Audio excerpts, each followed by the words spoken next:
কুরবানি ঈদের দিনে মাংস এমন ভাবে আপনারা সংরক্ষণ করেন অনেকেই যে একদিনে কেন 2-3 দিনে, অনেক সময় দেখা যায় এক সপ্তাহেও আপনাদের মাংসগুলো ঠিকভাবে জমাট বাঁধে না। এর ফলে কি হয়? এর ফলে দেখা যায় কি মাংসটা বেশি দিন মানে একদম গন্ধ হয়ে যায়, খাওয়াই যায় না। আমি ঠিক যেইভাবে সংরক্ষণ করি আপনাদের সাথে এইটা আজকে শেয়ার করব। আপনারা যদি ঠিক আমার পদ্ধতিতে মাংসটা সংরক্ষণ করেন একদম মানে কি বলবো, ঈদের দিনই কিন্তু এই মাংসটা জমাট বেঁধে যাবে। পাশাপাশি 3 মাস 4 মাস 5 মাস এমনকি যদি আপনাদের বেশি মাংস থাকে 6 মাস রেখেও কিন্তু ফ্রিজে মাংসটা খেতে পারবেন, কোনো প্রকার গন্ধ হবে না। অবশ্য 6 মাস পর্যন্ত কিন্তু গরুর মাংসটা থাকেও না, মানে গরুর মাংস, ঈদের গরুর মাংস এতই মজা থাকে যে মানে ঈদের দিনই বেশি করে রান্না করা হয়ে যায়। আর আমি তো সবসময় দেখা যায় ঈদের দিনই বেশি করে মাংসটা রান্না করে ফেলি, বেশিটা কিন্তু আমি সংরক্ষণ করি না। আর আসলে দেখা যায় সবাইকে দিয়ে এত মাংস থাকেও না। যাই হোক, আমি যতটুকু ফ্রিজে মাংস রাখবো আমি এই যে ছোট ছোট করে ভাগ করে নিছি আর কি। আমি 1 কেজি পরিমাণের আর কি প্যাকেট করতেছি। আর অবশ্যই কিন্তু আপনারা যে মাংসগুলো সংরক্ষণ করবেন এই মাংসগুলো কিন্তু একদম সলিড মাংসগুলো রাখবেন, মানে তেল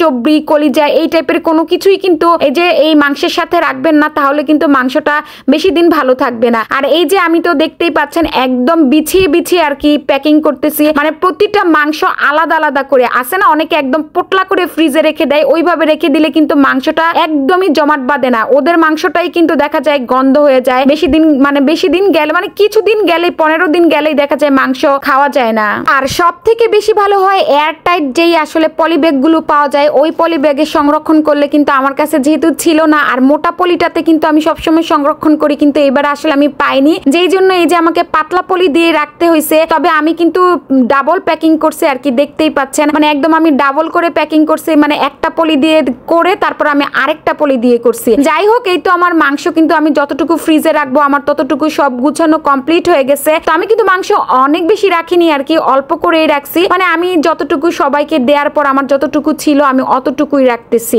আপনাদের যদি আরো বেশি থাকে আপনারা আরো বেশি রাখতে পারেন। যাই হোক, মাংসগুলো একদম এখন বিছিয়ে বিছিয়ে রাখবো, মানে একদম ছড়িয়ে ছড়িয়ে আমি আরো চাপ দিয়ে বারবার মাংসগুলোকে আমি মানে আলাদা আলাদা করে দিচ্ছিলাম যেন আসলে তাড়াতাড়ি জমাট বেঁধে যায়। আর অনেকেই তো ডিপ ফ্রিজে এমন ভাবে মাংস রাখেন যে টেনে হিসড়ে মানে মাংস বের করতে হয়। আমি তো এরকম অনেককেই দেখছি যে মানে ঈদের বিশেষ করে গরুর মাংসটা রাখার পর আর কি, কুরবানি ঈদের গরুর মাংস রাখার পর মানে একদম দা বটি যা যা আছে সবকিছু নিয়ে যুদ্ধ শুরু করে দেয় ডিপ ফ্রিজ থেকে মাংস বের করার জন্য। আর এই যে এইভাবে যদি আপনারা একটা পেপার বা যে কোনো পলি ব্যাগ যদি আপনারা উপরে দিয়ে রাখেন তাহলে কিন্তু একদম ইজি, মানে আপনাদের যখন প্রয়োজন হবে ঠিক তখনই এই যে এই পেপারটা ধরে একটা আস্তে করে টান দিবেন, দেখবেন একটা প্যাকেট উঠে আসতেছে, একদম ইজি। আপনারা কিন্তু চাইলে এইভাবে মাংস সংরক্ষণ করতে পারেন। তো আমার মাংস কিন্তু রাখা অলরেডি শেষ। এই তো আমার ভিডিওটা কেমন লাগছে কমেন্ট করে জানাবেন, আর ভালো লাগলে অবশ্যই শেয়ার করে দিয়ে সবাইকে জানার সুযোগ করে দিবেন। সবাই অনেক অনেক অনেক বেশি ভালো থাকবেন। আল্লাহ হাফেজ।